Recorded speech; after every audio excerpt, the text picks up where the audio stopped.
Align your works.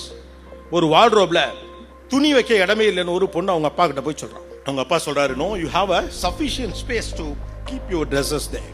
She claims again and again, no, I don't have much of space to keep my things. அப்போ அவர் சொல்றாரு, நான் வரேன், வா பாப்போம். உள்ள போய் பார்த்தா எல்லா துணியும் இருக்கு, இடமே இல்லை.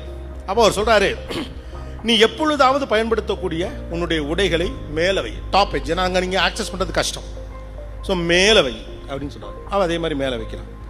குளிர்காலத்துக்கு மட்டும் நீ எடுத்து பயன்படுத்த போகிற உடைகளை அதற்கு பக்கத்தில் வை, வச்சாச்சு.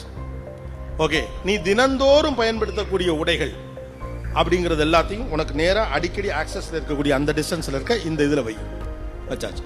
விருந்து நிகழ்ச்சிகளுக்கு வெளியூர் செல்லுகிற போது சொந்தக்காரங்க வீட்டுக்கு போறப்ப சின்ன சின்ன ஃபங்க்ஷன்ஸ்க்கு போறப்ப நீ பயன்படுத்தக்கூடிய உடைகளை மூன்றாவது இருக்கையில் வை. உன்னோட உள்ளாடைகள் போக்குவரத்து எல்லாத்தையும் கீழ் ரேக்ல வை, வச்சாச்சு. வச்சா கீழே ஒரு ரேக் ஃப்ரீயா இருக்கு. அதே வார்ட்ரோப் தான், அதே ட்ரெஸ் தான், அடுக்கி வைக்க வேண்டிய இடத்துல அடுக்கி வைக்கிற வேலையை ஒரு நாள் நீங்க ஒழுங்கா பார்த்துட்டீங்கன்னா எல்லா நாளும் things will be there. System matters. அது அலமாரியா இருந்தாலும் சரிதான், வீடா இருந்தாலும் சரிதான், ஆபீஸா இருந்தாலும் சரிதான், உங்க மண்டைக்குள்ள அந்த லைப்ரரியில வேலைக்கு ஆகும்.